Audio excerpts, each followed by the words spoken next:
ali, tipo, querer ser meio roubado, puxar faca pra mim, tá num lugar de droga, da grafite na Cracolândia. Então, eu tenho um episódio que marcou a minha vida, Paulo. Eu entrei a primeira vez no Moinho Matarazzo com a minha bicicleta. Não.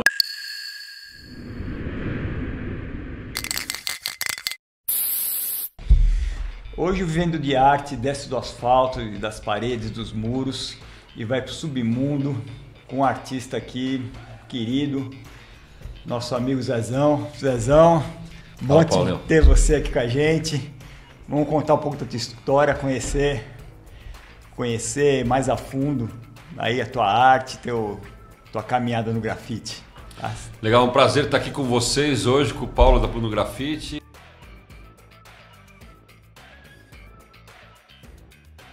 Referência aqui do mercado de spray para arte urbana. E foi um prazer imenso mesmo estar aqui, podendo contar um pouco dessa trajetória de 30 anos de carreira. E eu, nesses 30 anos, passei por uma trajetória, inclusive ideológica, que eu fui rompendo e ainda enxergo, tem um pouco, bem pouco hoje, que não aplico na minha vida a questão ideológica, mas eu fui eu passei para a questão da ideologia, que o grafite também tem isso e tal. Mas hoje eu estou muito mais aberto para as diferentes opiniões ou vertentes que o grafite também tem, né? Eu sempre fui, estava falando para o Thales, que eu sempre fui do grafite mais espontâneo, sei lá, fui do vandal, mas até hoje meu grafite ele é ilícito porque eu vou na avenida e pinto. Eu não sou o cara do muralismo. Eu tenho na minha carreira o muralismo, projetos, onde eu ganhei dinheiro também. Mas a maioria das fotos que eu mandei são projetos que eu falei, puta, esse lugar que incrível, vou pintar aqui. Mas nem sempre eu tenho essa permissão de pintar. Mas eu sempre fui um cara que atuei no espaço público. O espaço privado, eu sempre preferi um diálogo porque você tem sua casa. Claro. Você é uma maneira de eu ganhar um dinheiro, né, de ganhar um recurso, tudo, de ter uma autorização e fazer um negócio privado para você. Mas eu sempre fui o artista das periferias, dos lugares abandonados, da exclusão, daquele lugar sujo, violento. Eu sempre me senti que era meu papel de levar a arte para esses lugares, para essas pessoas. Né? Eu nunca me vi, por exemplo, vou dar um exemplo que assim, clichêzão, eu não sou o grafiteiro do Beco do Batman, entendeu? Eu tive meu período do Beco do Batman também, que era mais voltado para o muralismo, mas eu sempre fui um cara andarilho. Sempre gostei de andar nos lugares e ver uma paisagem interessante e pôr meu trabalho ali. Mas nem sempre isso, nunca foi isso, uma coisa legitimamente falando, juridicamente falando, legal. Né? Ilícita, mas porém com propósitos meus de contribuição. Claro. E não de depredação. Mas eu tive meu período de depredação, porque eu fui pichador também. Ok? Então hoje, com 54 anos de idade, eu consigo entender, olhar para trás e entender todo esse processo que eu passei como grafiteiro, pichador. E hoje tá assim, ai, caramba. Esqueci o que ia falar. Boa. Corta aí, claquete. Me posicionar. Exatamente, posicionamento, né? Eu acho que o grafite, dentro do posicionamento, do meu posicionamento, é uma arte que é democrática e ela veio não só para também trazer beleza, mas também para contestar várias coisas. Eu sempre fui um contestador, eu acho. Porque meu grafite era uma arte abstrata, mas eu sempre levei para espaços de água. Então assim, eu fui durante 20 anos da minha vida, até hoje, conhecido como o grafite ativista das águas, porque eu fiz as primeiras intervenções no Rio Tietê, as primeiras intervenções em galerias e córregos de São Paulo, fui eu que fiz, fui eu que criei essa história, né? Por uma história inclusive um pouco triste, porque nos anos 90 nós tínhamos a questão da repressão e tinha a minha depressão, né? Eu sou um cara que tenho infelizmente desenvolvi esse trauma psicológico já desde a minha juventude. E aí a arte era uma coisa que era uma terapia para mim. Só que como pintar na rua se você tinha repressão da sociedade, do poder público? Então eu comecei a pintar em lugares abandonados. É mesmo? Em fábricas, ruínas. Porque ali ninguém ia me punir, ninguém ia me ver. E eu ia estar lá também exercitando uma arte que até hoje eu vejo que é um estudo infinito, de puxar um traço mais ousado, fazer uma coisa ousada, porque era uma satisfação pessoal. Qual que são os conceitos do grafite hoje? Você se autopromover que você passou ali, você deixou o seu legado, a sua marca naquele muro. Tá. Isso é interessante para quem faz grafite. Porque a ideia do grafiteiro talvez seria espalhar... Seria não, acho que é espalhar o máximo possível da sua arte por onde passar. Pô, vou na Penha, tem que fazer um grafite na Penha. Porque a galera da Penha tem que ver que eu tive aqui. Então esse eu acho que é uma coisa mais sensata, mais comum entre o pensamento dos artistas. Mas naquele momento eu estava num resgate muito mais meu interno. De buscar um alívio, uma terapia para aquela minha depressão, para aquela minha dor, praticando arte. Então era muito mais para mim do que para os outros. Então não me importava de estar pintando num lugar que não era visitado, público, e sempre em lugares muito negativos, né? Sou uma pessoa espiritualista, então eu tinha prazer de estar naquele esgoto ou naquele lugar violento, pesado, negativo, porque ali eu estava externando aquele sentimento. E até coisas que a gente vai criando, porque o artista também tem a mente muito fértil para várias coisas, não é sobre conceitos, mas assim, eu achava que também eu levando a minha arte para essas pessoas, que são pessoas de uma sociedade exclusa, ou para esses lugares que as pessoas não querem ver, ou chegar perto, ou ver porque está muito, muito degradado, eu me via meio como um exorcista também, de levar paz, deixar um pedaço de mim para aquele lugar, me fazia bem. Me dava uma satisfação muito mais além de uma coisa visual, plástica, mas para os meus propósitos internos, de tipo assim, achava que fazia o bem fazer isso. Com certeza. E eu acho que ao longo desses anos, Paulo, passando por tantas dificuldades e sempre levando a arte para essa questão, eu acho que um dia eu me considero um cara abençoado, porque eu acho que eu fiz muitas boas benfeitorias para o próximo, ajudei muita gente, desde gente que morava dentro de esgoto.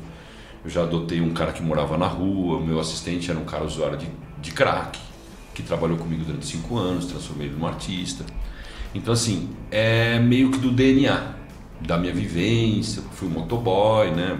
Eu estava falando com o Thales que eu não estudei, não tenho uma formação acadêmica, eu sou autodidata, mas o que eu vivi nesses 50 e poucos anos me trouxe toda essa bagagem e um pouco, sim, que herdei da educação dos meus pais, de berço, que é do seu caráter,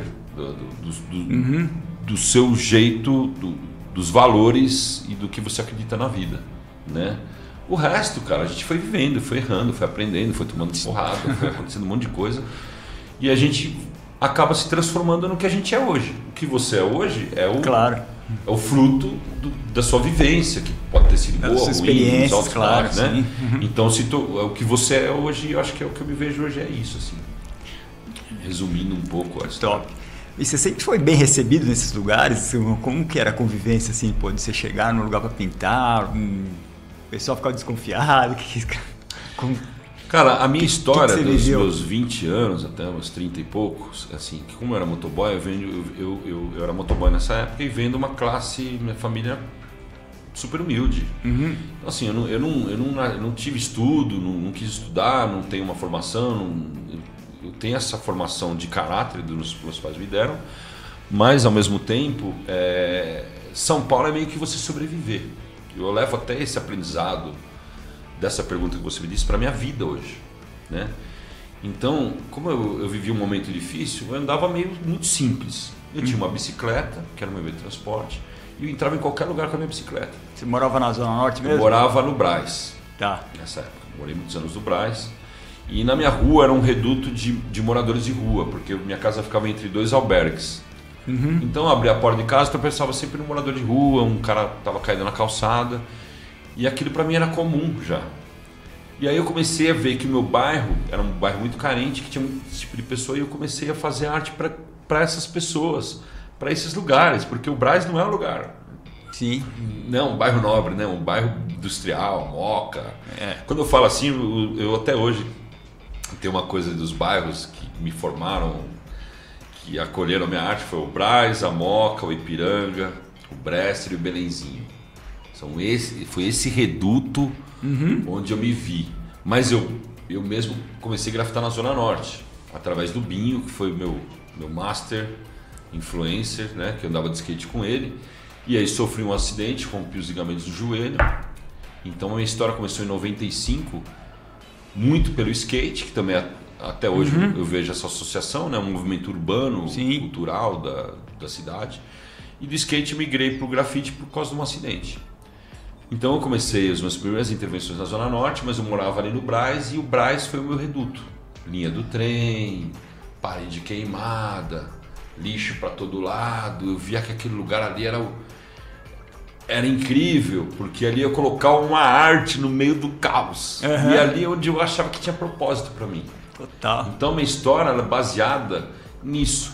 E os habitantes desses lugares, infelizmente, são pessoas que são excluídas, são pessoas que vivem a violência, que são violentos ou que sofrem violência. Então eu tive que aprender, trouxe isso do berço, que é a humildade, o respeito, mesmo você tratando com um morador de rua, a humildade e o respeito. Claro. Eu posso fazer um desenho aqui?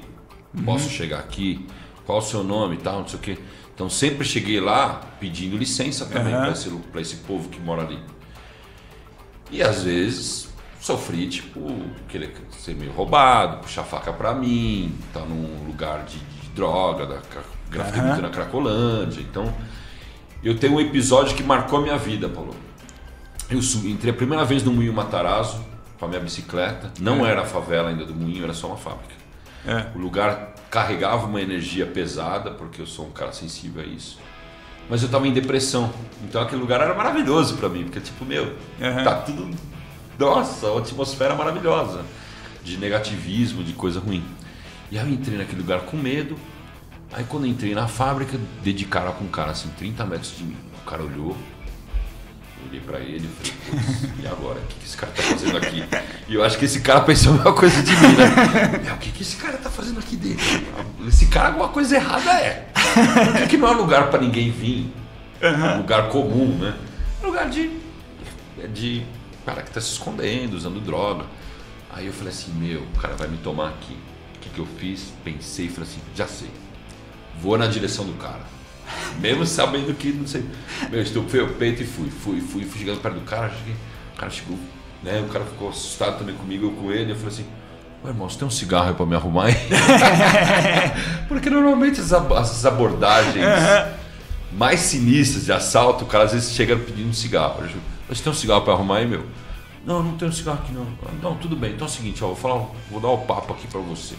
Vou fazer um grafite aqui. Não quero te perturbar e você não vai me perturbar, beleza? Você curte a sua brisa aí, a sua loucura, e eu vou curtir a minha. Não quero ter problema com você e você não vai ter problema comigo. Beleza. E isso funcionou muito bem, que todas as vezes que eu cheguei no lugar, eu nunca cheguei acuado assim. Acuado. Mas também nunca cheguei chegando. Sempre o meio termo. Licença aqui, rapaziada, da hora, pau, fazer um grafite e tal. Isso funcionou bem. Quando o cara chega, já com a mente dele. Mas não com a mente dele, com a mente dele com respeito, com humildade. Se eu tiver um troco, eu dou.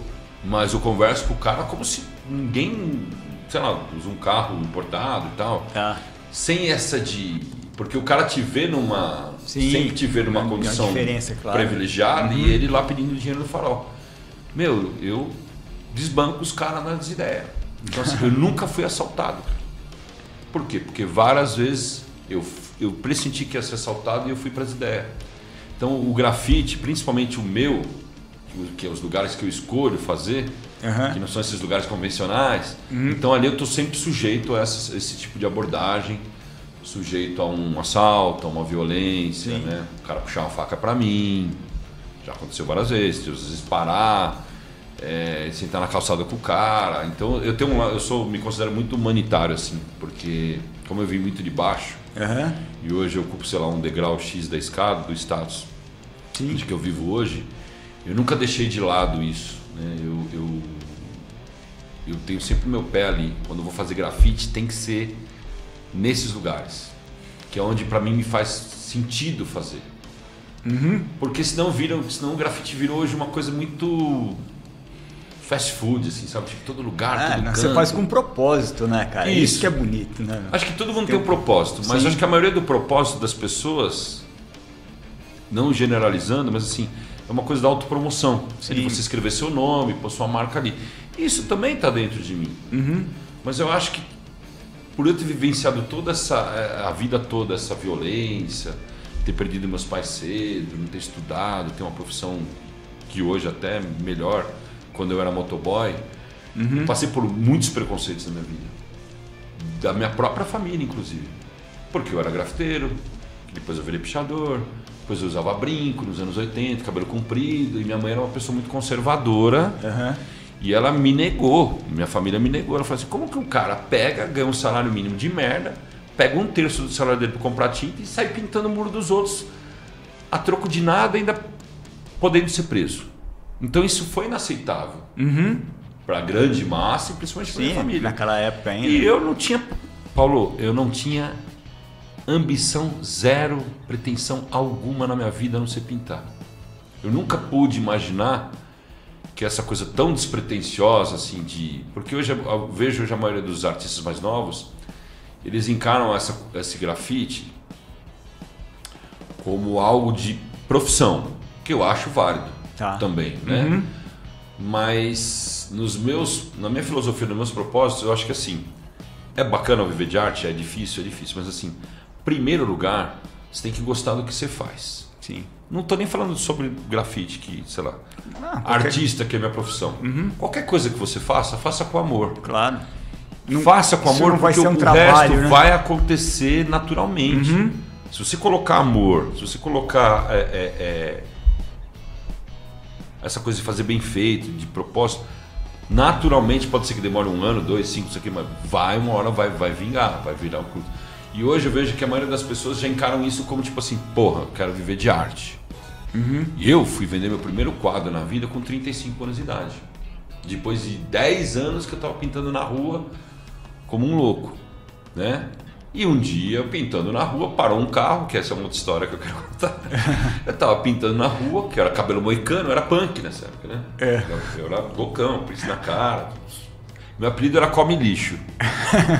Né? Então, eu venho dessa vertente punk, skate punk dos anos 90, 80. E um dia, pintando na avenida, parou um carro e desce uma mulher do carro, toda tatuada, também cabelo roxo. Você que é o Zezão? Você que é o Zezão? Sou eu mesmo. Qual o problema? Sim, sou eu. Aí ela pegou e falou assim, cara, você sabia que você é um puta artista? E eu era tão resistência, tão chucro, que quando ela falou que eu era um puta artista, eu me senti ofendido. Porque eu falei assim, não, eu não sou artista, cara, eu sou grafiteiro, eu sou pichador, eu sou do vandalismo, não fiz papo de artista, é outra coisa. Ela, tanto faz, cara, o que você faz é arte. Legal. Pô, você pode me dar seu telefone? Posso. Qual que é a intenção? A pessoa falou assim, ó, é o seguinte, eu sou filha de artista, o meu pai é o Aldemir Martins. Você conhece o Aldemir Martins? Eu falei, não, porque chucro, nunca estudei arte, história da arte. Eu só conheço o grafiteiro, não conheço esse universo da arte. Falando, tudo bem. Ela já entendeu o quanto chucro Zé Povinho eu era naquele momento. Eu falei, mas é o seguinte, eu venho do universo das artes por causa do meu pai, então conheço vários colecionadores. Tá? Eu estou com uma ideia de montar uma galeria de arte urbana, que isso é uma coisa que não existe no Brasil. A gente vai tentar ver se isso pode evoluir e abrir um novo mercado dentro da arte, que é de artistas. Vocês, grafiteiros, vocês são artistas. E aí eu conheci a Mariana Martins, que é a minha madrinha, considerada a minha madrinha, que me colocou. A minha história com a Mariana Martins é como eu era um cachorro jogado na rua sarnento, ela me adotou, entendeu? Uma coisa assim. E aí eu, cheio de resistência, de ideologia e tal, tudo, fui entendendo e tal. Ela comprou meu primeiro desenho para fazer uma gravura. E naquele momento eu ganhei meu primeiro dinheiro na minha vida. E apostei numa pessoa que, tipo, sei lá, eu não tenho nem cair morto. Se a pessoa tem uma boa intenção, vamos tentar ver o que dá. E foi ali que onde eu, nesse 2004, que eu vi que foi onde realmente eu me vi considerado um artista. E ela te encontrou pintando na rua? Na cara? rua. Depois ela me seguia no Fotolog. Ela já me seguia no Fotolog. Tá. Foi o primeiro. Tem a história também hoje. Hoje é mídias sociais, né? A gente tá em 2025. Pô, a gente é de uma época que não tinha nem internet, e-mail, era tudo cartinha, mas enfim, quando criou a primeira rede social na vida,